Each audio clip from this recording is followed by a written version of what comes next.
Hi everyone, my name is Tori and you're listening to another episode of the Promal podcast. Today's episode is really special for me because we will have a chance to dive deeper into the topic of neurodiversity and dyslexia with a real pro right during October, which is Dyslexia Awareness Month.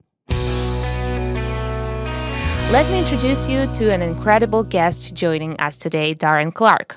Recently, Darren collaborated with Promova as a neurodiversity consultant to help us with our commitment making learning more accessible and inclusive for everyone, especially neurodivergent learners. Previously, Darren was a neurodiversity consultant for big names like Netflix and HSBC, a global partner for the International Dyslexia Association, and an ambassador for the British Dyslexia Association. He is also an advisor to the UK government's all-party parliamentary group on specific learning difficulties.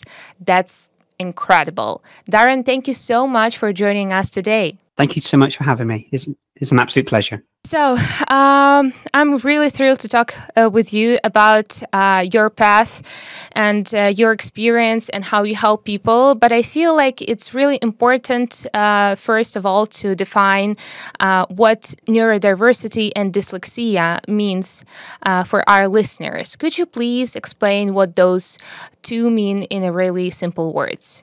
Absolutely. So I can talk from a lived experience around neurodiversity. So when we think of and speak of neurodiversity, it's kind of an umbrella. So what sits underneath neurodiversity, you can have ADHD, dyslexia, dyspraxia, autism, dyscalculia, and obviously dyslexia as well. So for instance, and then when we talk about dyslexia, I have dyslexia and ADHD, which forms part of neurodiversity.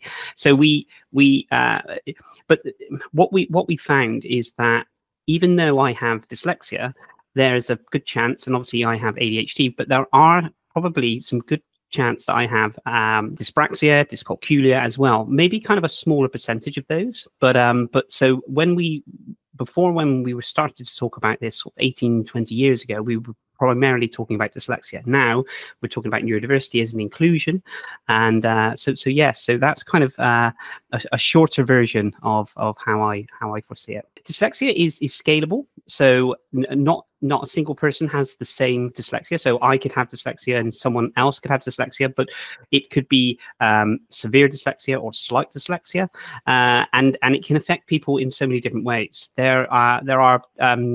So people presume that dyslexia is just down to the fact that someone can't read.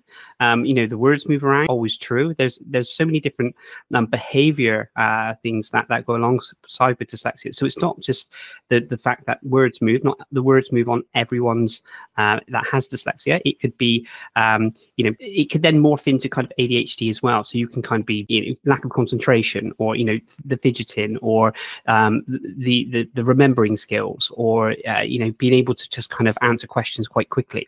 It all kind of morphs in, but with regards to dyslexia, it's commonly known as a kind of a reading and writing side of it. But as we move on, we're learning much more about dyslexia.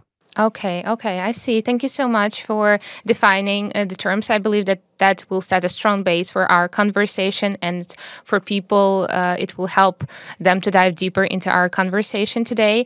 I've been following your work around neurodiversity and dyslexia for a while, and I couldn't help but notice kind of how passionate you are about those topics. But I know that you weren't doing what you're doing right now always. You first built a great career in the retail. So it's been only kind of like few years since you decided to do what you could to raise awareness about dyslexia and campaign for it. Could you please tell what was like the pivoting moment, what provoked the change in your career? Why did you decide to go for it? Yeah, absolutely. So you're absolutely right. My career previously was in retail, and I grew up the kind of corporate ladder into a regional director. But this was all with being undiagnosed dyslexia. So I wasn't actually diagnosed with dyslexia until the age of 36.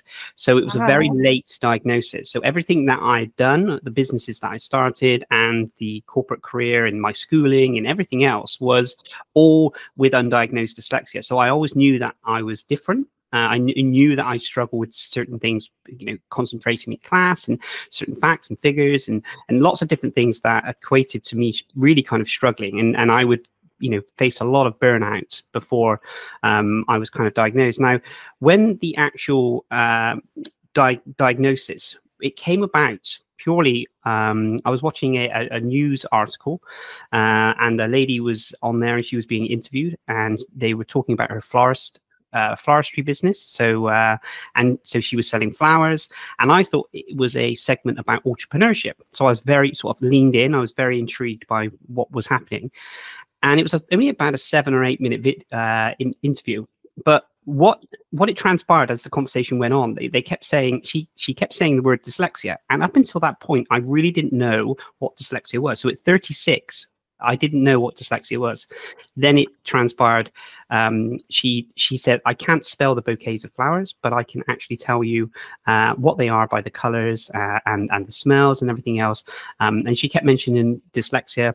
And then she went into how she sees the world, it being dyslexic. And that was the first time that I felt that someone had actually spoken to me and understood how I saw the world and how I felt. So the journey from that purely went from I logged on to the British Dyslexia Association, and I went onto their website, and I started to kind of understand dyslexia a little bit more. I took an online test, and then from that online test, it showed that I could possibly have dyslexia. And then I went and got a further diagnosis. Now, you don't always have to have a diagnosis. Some people can, know that they have dyslexia, so you can be diagnosed or undiagnosed. And then once I was diagnosed, I then went on a kind of a self-discovery journey of understanding my own dyslexia. And then it kind of transpired to liaising with the British Dyslexia Association, the International Dyslexia Association. And then I started campaigning, and we grew a company around this. And I started traveling to different parts of the world, doing lots of different campaigns, some in Malawi, some in Israel, some in America, Kenya, and it kind of transpired from there. So it's even though I'm 47 now, nearly 48, I still feel like I'm still trying to unpack my dyslexia and understand it even now, at sort of many years later. That's an incredible story, to be honest. So, have you ever heard about dyslexia before you saw this lady with the bouquet and everything? No, it was not a terminology that I didn't know. I mean, looking back on my school days, I know that there was a lot of my peers that had dyslexia. I'm sure they had dyslexia or ADHD or autism or dyspraxia, dyscalculia, but it just wasn't. It wasn't well known from where I grew up, and I guess even the word dyslexia just wasn't in my vocabulary. Even when the lady mentioned the word dyslexia, I then had trouble trying to spell the word dyslexia, to Google it to understand, and it was really a massive eye opener, because it was for the first time I had a new word that I didn't understand, and it really was like an eye opening moment of really understanding how I felt, because I felt quite confused for so many years before then, and I felt I was different from everyone else. It must have been a real relief to finally understand what's going on. Like, why do you have maybe some difficulties with the text or with learning in general, maybe with languages as well? Yeah, most certainly. I always kind of hid my spelling. I left school actually at the age of 16, and I left a comprehensive school. It's in high school, I guess, in the USA. At the age of kind of 16, and then went straight into the workplace. I didn't go to college or university, and I actually left school not really being able to read or write. It was really difficult to enter the workplace with. I wasn't allowed to sit any qualifications, so any exams. So I left school with no qualifications and not being able to read and write. And so it was very, very difficult entering the workplace and trying to get a job with no qualifications and struggling to read and write. So everything I done afterwards taught myself to read and write, and grew the businesses and different things. But this was all after my school days. Oh my God, that's just insane. I mean, like, it must have been so difficult for you. And how was the process of teaching yourself to read and write? Like, have you tried to use like different fonts or adapt to something? I don't know, because like you haven't know that you have dyslexia before a certain age, like 36, it's quite already an adult. And before that, you had to live in a society and to make a career and to succeed. So how was that process for you? I guess the school days for me, the 5 years in secondary school, up until the age of 16, were very difficult because I wasn't allowed to sit mainstream lessons. So I couldn't sit English or maths or science or all of these different classes. I was put in this kind of thing called the unit, which is basically like a classroom in the middle of the school playing field. And it was where they sent, in their words, not mine, troubled children. And that was what they, and when they used to categorize someone as a troubled child, I found it quite upsetting. And but for 5 years, I was basically just asked to just color in, do sketches and coloring in, and that was kind of the education I received for 5 years. So when I left school, I could then throw myself into the workplace and really kind of find things that I found of interest. I really went all in, and I did. I remember watching different videos. The fonts for me that worked were things like Comic Sans, Comic Sans fonts. Although I know it gets a little bad rap with some of the graphic designers, but it was a friendly font which kind of worked for me. And I just remember really kind of trying to use phonics and trying to understand the words and how they form. And, at the age of 18, 19, trying to spell the word cat and mats. And it was a lot of real kind of soul searching to push myself to get to this stage. And I'm not saying I'm, I read thousands of books, but I do read. I'm really competent reader. I do enjoy reading. I do get quite tired when I read, but I feel I've been on a bit of a journey of this. But it's almost like my learning started at the age of 16. That's the 16 years prior to that didn't serve me in the best way. I understand the whole wave around like ADHD interest and also dyslexia. I mean, I have ADHD myself, and I always thought that I might be dyslexic in English as well, because I know that you can be dyslexic in one language and not the other one. And English is incredibly difficult because the spelling and the pronunciation is different, and I'm really, really sorry for like what you have to experience while you were at school. And thank you so much for the work you're doing. I believe that like the topic of dyslexia and generally neurodiversity was just meant to raise because of such people like you, of the influencers and people who campaign for it, who spread awareness. So thank you so much for doing that. As I understand, so you do campaign for official associations that cover dyslexia, but you also do kind of like an independent work in terms of consulting around neurodiversity and dyslexia for many companies and organizations, such as Netflix as well. And Netflix is a very big name and popular name, and people really want to know how usually anyone who have a connection to Netflix work with the company. So could you please provide some insights into your role for Netflix? Maybe you could share some details, like what it's like, what your work involves. Like, is it on content production or adapting their website or working with their employers? Yeah, no, absolutely. So I can give you as much information as I can, because obviously some of the things you have to do with an NDA, so you have to be mindful of what you share. But the beautiful thing about working with larger organizations and smaller organizations is that the model to start off with is exactly the same. Now, I know that might sound a little bit strange. Okay, so with regards to, for instance, when I started working with Netflix, it was very much a small segment of the company, just a few individuals that were wanted to raise awareness around dyslexia and didn't know how, wanted to kind of understand how they can kind of create this kind of group within one of the segments of the parts of Netflix. So what we started to do is we started to do these things kind of like tea and talks. So it was kind of a 30-minute session, and it was just really kind of just a friendly introduction. And then that led to an hour.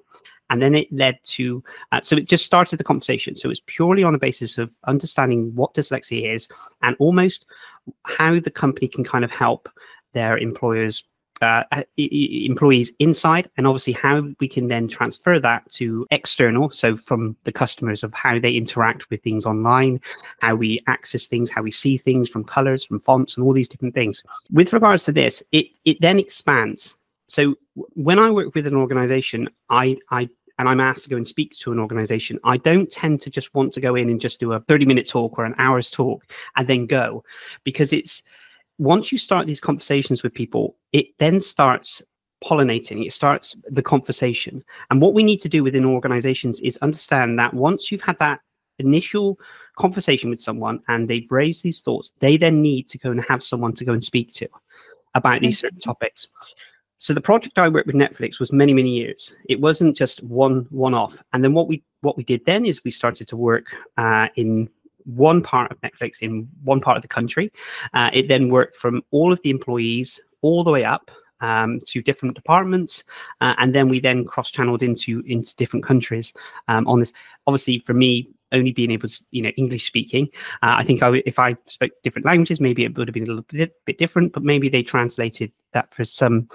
But we started, for me, whenever I work with an organization, I want to have almost kind of like this all the way up from, I think it's just important is the people on, front of house, and then all the way up to the kind of the CEO. And this is not just HR. It should be a case of everyone in the organization.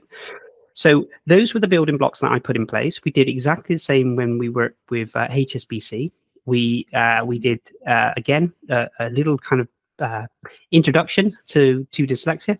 Then we moved on, and then we had the CEO sitting on of HSBC on the actual call, which was amazing. And then it went from 10 members of staff to 30 members of staff to 300 members of staff to thousands of members of staff, all seeing these kind of these talks. And then we kind of just grew it like that. So there is a model that we have whenever we're doing this, and I think it's understanding from the off that when a company wants to invest and understand more about this topic, it's a longer journey, and it's a real kind of investment in their people and obviously their customers as well. So it was incredibly enjoyable working with many of these different organizations, and I think they're doing some incredible things now because I can help set this up, but then internally they can then start expanding these things out, and it's just been it's been incredibly humble to work with some really big companies, but it was just interesting to see how you start off, because you can get quite you think you could just try and change everything from once. Very small step, 30 minutes call, and then it's these are what I feel we could work on, and then it just expands, and then you build that relationship with them. Yeah, that sounds really amazing. I mean, over the years, Netflix started to be more inclusive in terms of like the content they produce and also the people that they show in their shows. So I believe that's also partially like on you. It's because of you. It's thanks to you, because it's very important for people to see kind of like the same people in shows they like, that they're not alone in something. And maybe like if you had a character that was struggling to read and write in any of the shows you were watching back in the days when you were a kid, maybe you would think that, okay, I have something similar with this kid. Maybe I should check if I have dyslexia or not. I also wanted to ask you about your experience with languages. You've shared that you've been struggling just in general with English to learn how to read and write, and I believe you didn't even thought there was a possibility for you to acquire another foreign language, perhaps. What do you think about the fact that the person can be dyslexic in one language but not necessarily in the other one? And could you maybe explain how that really works, and what is the biggest challenges for people who have dyslexia to learn other languages? So yes, we were due to make a documentary just before the pandemic, and it was going to be called Decoding Dyslexia. And I would have loved to have been able to do this because we'd planned, we pitched it to Netflix. We had a film crew that we were gonna. We had the incredible amount of documentation and research and absolutely everything behind it, and the object. Well, for me was I was going to be traveling to 6 or 7 different countries, and we were going to literally decode dyslexia, and we were going to ask the question that you've just asked me to understand how people in China, for instance, have dyslexia. So we were China, there was Germany, America. There was quite a few different countries around that we were Africa, which I've done a lot of work in. So that's still kind of on the shelf. So I would love to be able to hopefully pick that up. It's a shame. But it was literally, we had every single thing sorted. The amount of research was huge. It was absolutely, like, the people I worked with were absolutely incredible. And they literally found me online through LinkedIn, and they said, we've got this incredible project and we'd love you to head it up, in the sense of, we'd love you to interview people and travel and stuff. And I went and met with them in London, and we talked about it, planned it, and they said, look, we're going to be pitching it to different places. And Netflix were, they were kind of on board, as in, and we were all green light. And then obviously the pandemic happened. So I'm still yet to really kind of delve in and understand how dyslexia is seen in different languages. But some of my friends who speak different languages, they have said, that aren't, I guess, English speaking, they've said that with their dyslexia, trying to decipher through English can be, incredibly difficult. Obviously the pronouns, not pronouns, but the pronunciations of certain things and the different meanings can be really, really difficult. The other thing that, for me, trying to learn a new language is with my dyslexia, I have I have an incredible long-term memory. I can remember what someone was wearing many, many years ago, or the last time I saw them. I can really kind of hone in on so many different, fine details. But short-term memory can be very, very difficult for me, in the sense that if I read something or listen to something, the minute I try and recite it can be really, really difficult. So, for instance, when I'm learning, like reading a book or trying to learn a new language, or someone's giving me instructions, like I'd love to play the piano, but learning the piano was very, very difficult because of the remembering the sequence. I do a lot of martial arts, for instance, but remembering the forms, so the certain movements that you have to do, are very, very difficult. So after a while, I have to really kind of hone in and do it hundreds and hundreds of times to get that memory side of it. So learning the language side of it, it can be incredibly difficult when you are cross-languaging with regards to dyslexia, but it's still an area that I know a little bit about, but I really kind of hope with regards to this project that we're going to do, I'm absolutely adamant that we will do, I will understand this a lot better, because I think we had something like 1,200 to 1,500 people that wanted to kind of talk about different languages and how dyslexia is, people that spoke in different languages and how they have tried different languages to help. And how their dyslexia impacted it. Since you were kind of left out with no possibility to learn and acquire another foreign language, do you feel like you're missing out on something because of this? I mean, you're an English speaker. You're from the UK. I mean, it's easier for you to kind of talk with the world in the same language because of English is the language of international communication. But for other people, knowing English or any other popular foreign language is vital for their career or communication with the world. How do you feel about it? I'm always incredibly envious of anyone that can speak more than one language. I find it with such admiration that people can speak different languages, and I don't understand, because I'm trying to learn a new language. So, but it's when I hear someone just switch from one language to another language, I still can't kind of understand in my brain how people do this. It's kind of, I think of it as kind of like magic. Honestly, it's completely mesmerizing to hear people doing this, and I think it's it's always been something, language has always been something that I've craved to learn. Because I think for me, not really understanding, I mean, I love the English language. I love language. I love words. I love, I absolutely, take on board. If I learn a new word, I'm obsessed by it. And I'm thinking, how can I use this in a different conversation? And I think it's all of those years of not being able to learn. I always say to myself, I'm like a sponge. Every day I wake up trying to absorb something, either a new skill or a new word or a new connection or just something new that I can kind of, cherish. And I feel like I'm playing catch up all the time because I missed out on those years. As opposed to learning, I think in the UK, and I don't speak for everyone in this, and this is my own personal experience, we don't focus so much, especially in the education that I had, I guess, and my peers had. We tend to have, in my school days, we would have French and German, and that would be the two languages that someone would, choose to learn. And then they obviously introduced Spanish, and then and now I think there's lots more, languages we can learn. But it was very much on a choice basis, and it was very much, you'd have an hour's worth of lesson. Someone would, and if you were good at it and you enjoyed it, then you could start really kind of working on it. But if you weren't, you could get easily left behind.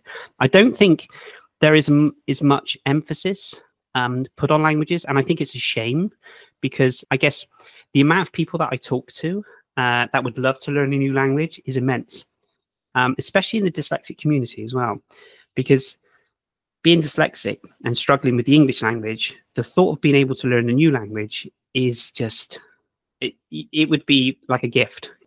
Speaking about language learning for people who have dyslexia, I would like to move kind of to the topic that you recently became a neurodiversity consultant for Promova as well, and we're very happy to have you on board to make our app and our platform more inclusive and more accessible for people. That's very important for us. It's one of our missions to help people kind of have an equal, accessible rights to learn languages. And I wanted to talk about our dyslexia mode with you. So recently we became the first app who introduced dyslexia mode. It's a special feature that changes all the fonts inside Promova to this font. It's a special font created by dyslexic designer Martin Pisney. And there are a few changes that this font makes. It helps to better see the difference between certain letters like P and Q, B and D, because they're written a bit similarly. And this October, we're about to introduce Dyslexia Mode 2.0, so it will be the upgraded version, and it will have some more changes like color shifting and font sizing and giving up the capital letters. So I wanted to ask you about your experience with Dyslexia Mode that Promova incorporated. How do you feel like it helps you learn languages better? Maybe you've tried any particular languages and you feel like it really changed the game for you. So absolutely, it really did change the game for me, and I've been very vocal about this. And I have tried to learn languages beforehand, the very kind of old school way of going into a bookstore and getting either the book on this, or back in the day, the CD, for those things. And, you'd listen and try and do all these different things around it. And I just found it very difficult. The thing that I loved about the platform, and the thing that I loved about the Dyslexia Mode, is everything that you mentioned about the spacing. And for me, it's the spacing. You'll notice every time for instance, if I was to post something on social media, I space everything out. Now, this isn't grammatically correct in the sense that when you're reading a book, you wouldn't have all of those spaces. But for me, whenever I'm trying to read something, having some of these spaces in different fonts and different colors really does help me not just be able to visually see it, but to engage with it. Now, if I get a block of text like this, now it could be the most incredible piece of writing that anyone's ever done, and it could be really exciting. Like, sometimes you read a book and you just want to keep going and going and going, and it's that kind of emotion. It doesn't matter if it's a block of writing and there's no spacing and the fonts are strange and it's the way it's worded is very difficult. For me, it's just kind of a block, and it's very difficult. What I love about the platform, in the sense that for me, the usability on anything has to work, has to gain my attention, and it has to keep me almost intrigued to keep wanting more. Because that's the other thing when we talk about someone with dyslexia, for instance, and then obviously then we go into ADHD, that's that. But let's just talk about dyslexia. The fact that to keep my attention on something and to keep moving through the app, for instance, and the mode, it has to keep me engaged. So one, I have to like what I'm doing. So I have to really be engaged with it. And then I have to feel like I'm rewarding myself by being able to read it or listen, visually or hear it back. Then I have to keep on, working, towards a goal. So the usability thing is absolutely paramount, and I found that to be incredibly impressive. The other thing is the barriers that sometimes things set up. So I'll give you an example. If I was to turn my computer on first thing in the morning and the password was incorrect that I entered, say there was a fault or something else like this, that could really affect the next part of my day. That could affect the part of the morning, purely in the sense that if I then have to try and recreate another password and send it to a different email and look on my phone and everything else like this and then go back in, yes, I need to get into the computer to continue doing the work. So I will be persistent because I need to do that. But my mind now for the next couple of hours might be distracted on the problems I had from this. Now, if we was to take a learning app where it's an enjoyment and educating around wanting to learn a new language, so you're excited about it. If, for instance, I find it difficult to read, the font is too small, the colors aren't right, things are in blocks, everything like this, it's naturally, I'm not going to be really massively, to get into my computer, I need to, because I need to because I need to work. Okay, so I need to be able to do the tasks that are on my computer for the day. Learning the language, if I find the usability not right, there is a possible chance that I will just come off it and say, okay, I'm not going to go on it. And what I loved about the platform is that it ticks those boxes in the usability. It ticked the boxes in keeping me engaged, ticked the boxes in having me interacted with it, and it ticked the boxes in the sense of me achieving my learning goal for that day. So it's not just changing a font, it's not just spacing out, it's not just having the right colors, it's all of those things together that will engage some. I think that would be the difference between someone learning a language and giving up very quickly.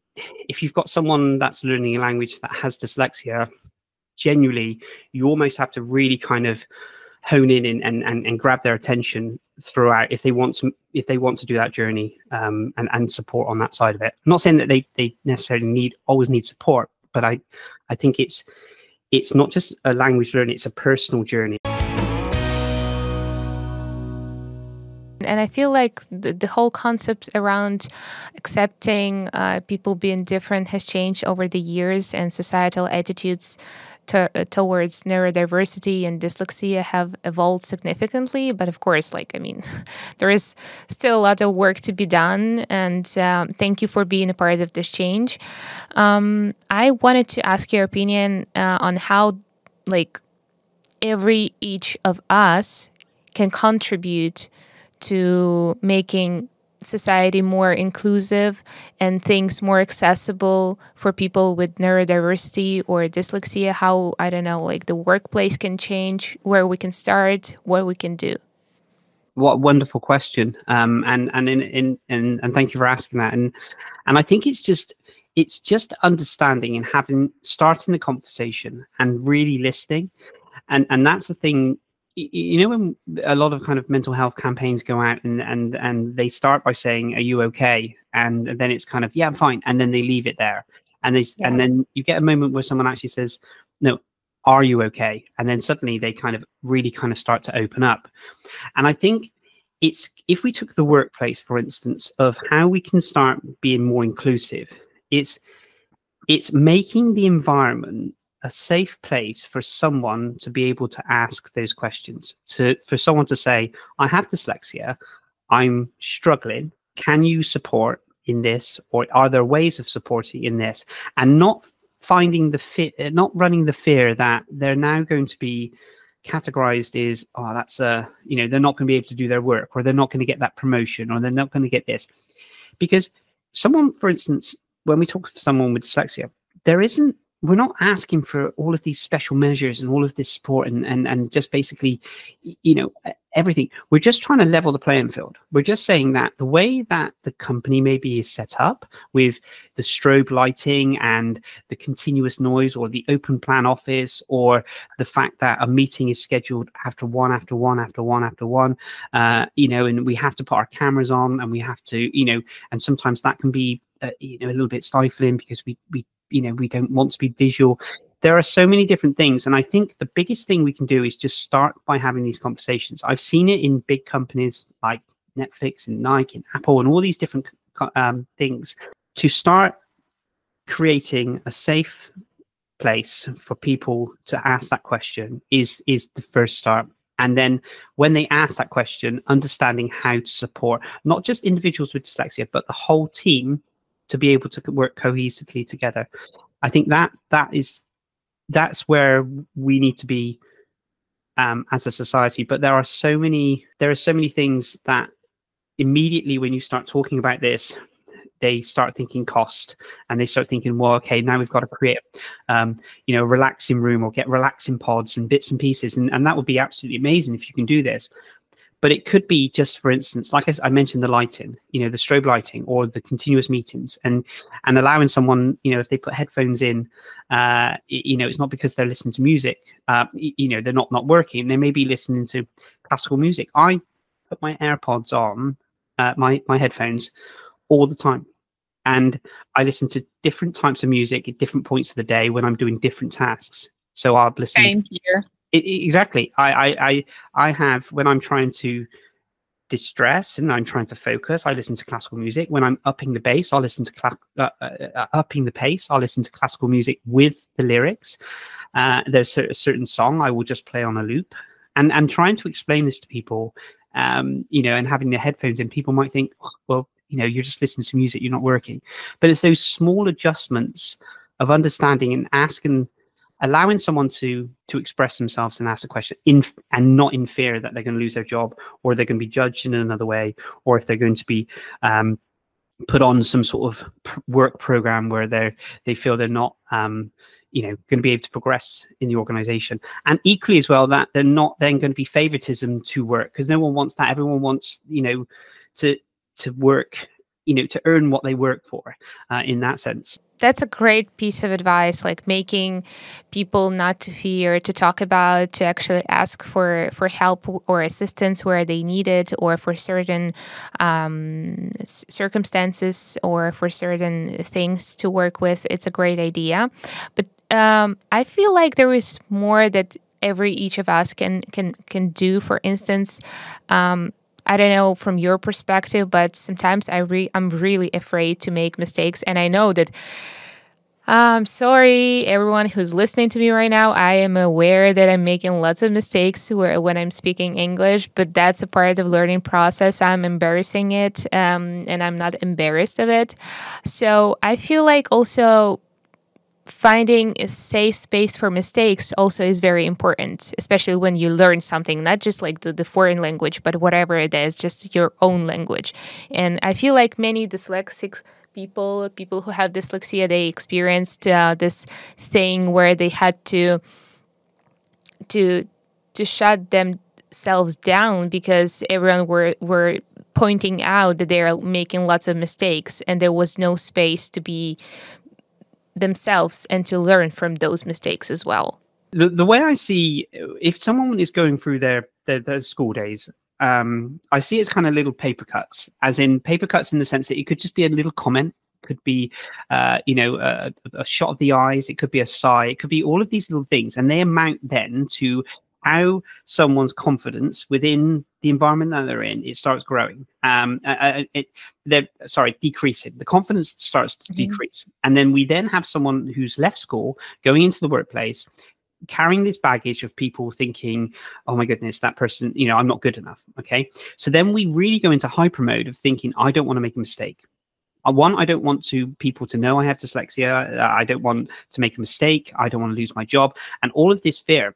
And what that does inherently is it actually starts to make you make mistakes, because we know that whatever you focus on, naturally you can only, if you're going to make a mistake, then you're going to make a mistake.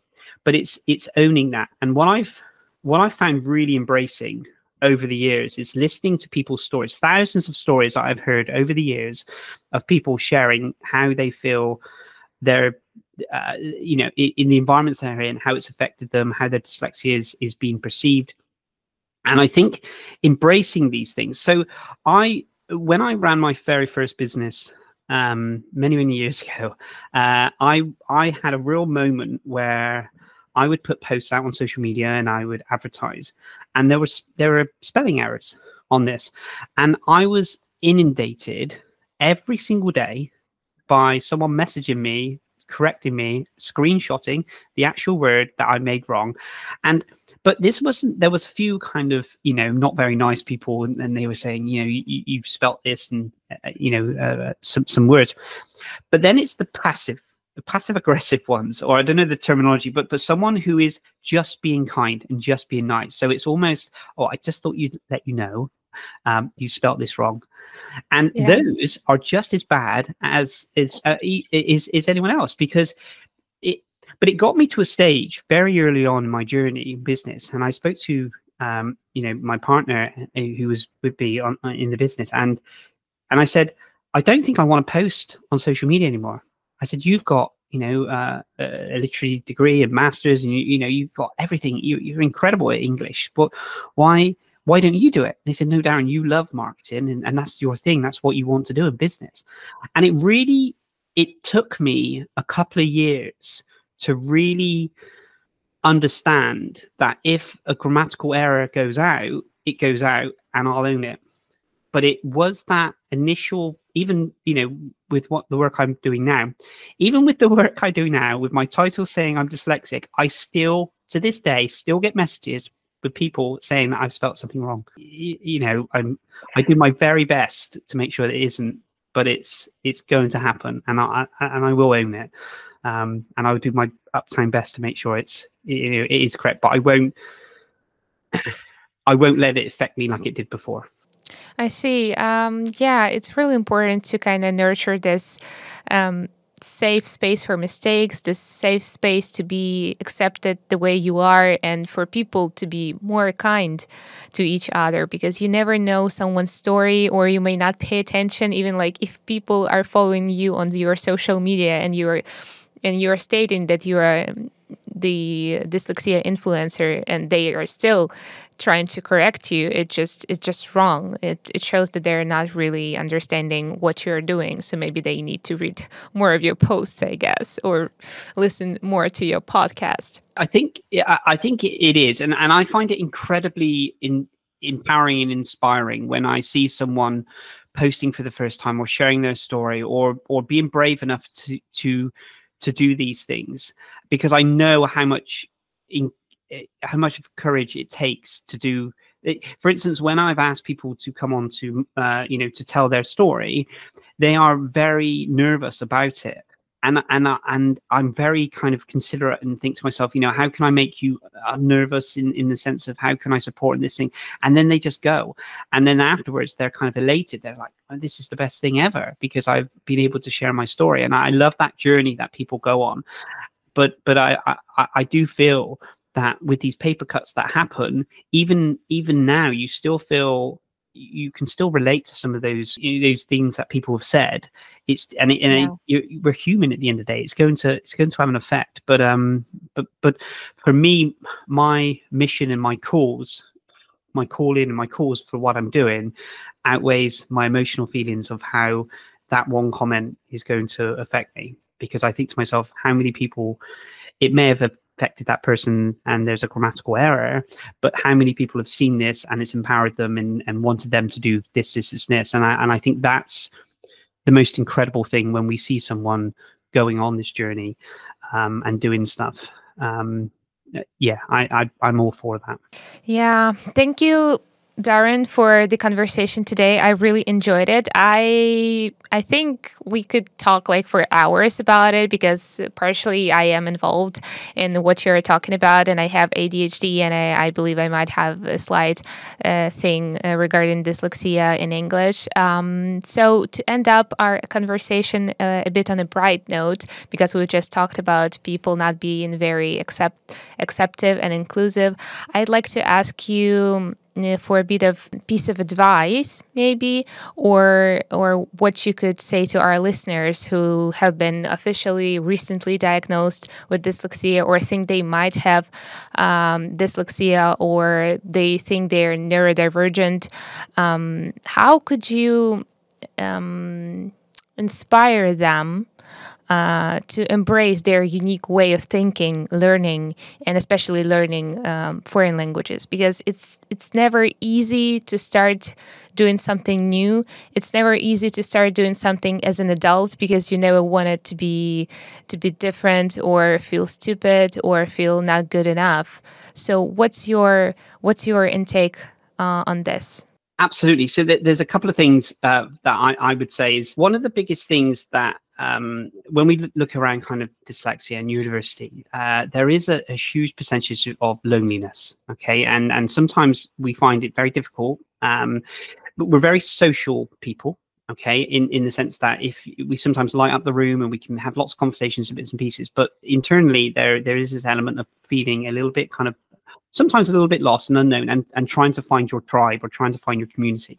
The biggest thing that I learned is that I can do so much on my own. Okay, I work in incredible hours, and I love meeting people, but finding your community and finding like-minded people that you can kind of have a conversation with and express how you feel, and also share your successes with, has been an absolute game changer for me. And I've built a global community, and all I've done is I've just reached out to them and asked them questions. And I found, especially within the dyslexic community, that I'm kind of prevalent around that area, the amount of people that want to help and want to be there to support you on your journey is immense. So I would say, reach out to your local organization, be it even if it's a small organization, reach out to the bigger organizations, Facebook groups, all of these things. Find your community, and then you can really start to embrace who you are and what you do. And just remember, the nervousness that you feel and the scaredness that you feel in some aspects, that's not such a bad feeling. The journey you've been on now, okay, is some people won't get that gift of being on that journey, okay? And I know it's a struggle and I know it's a strain, but I've seen so many people blossom and so many people inspire. And if you can just inspire one person with your story, or your understanding of how dyslexia, for instance, you know, some of the challenges you face and you've overcome, it will act as if a ripple effect. And you'll never know how many people you have helped, because it will just continue to ripple out. And I think that's the most beautiful thing. The other piece I want to say about the language learning is, I truly do believe that I want everyone who has dyslexia to realize that they can learn a new language purely, and I mean this from the heart, with Promova, because the dyslexia mode has really leveled the playing field. Now, I am absolutely shocked, and I'm truly saying this from the heart. I was truly shocked that I could have the opportunity to learn a new language, and I love learning new skills. But the fact that there is now a mode, and the fact there is an opportunity to learn a new language, it doesn't just change the fact of learning language. It opens up borders. It opens up the world for many different opportunities. So find your community, learn your language, learn your new skill, and really just embrace who you are. So, Darren, thank you so much for your inspiring message to everyone who needs it. Thank you so much for ranking Promova's dyslexia mode so highly. We really appreciate it. So, guys, this is October, and this is Dyslexia Awareness Month. I encourage you to try Promova's dyslexia mode, to try to learn languages with a new font, this font that will help you to take over your problems with perceiving text. I encourage you to follow Darren Clarke on his social media, and I encourage you to listen to his new podcast series called Neurodivergent Stories. Thank you, Darren, so much for being our guest today. And guys, we will see you soon in the next episode of the Primal Podcast.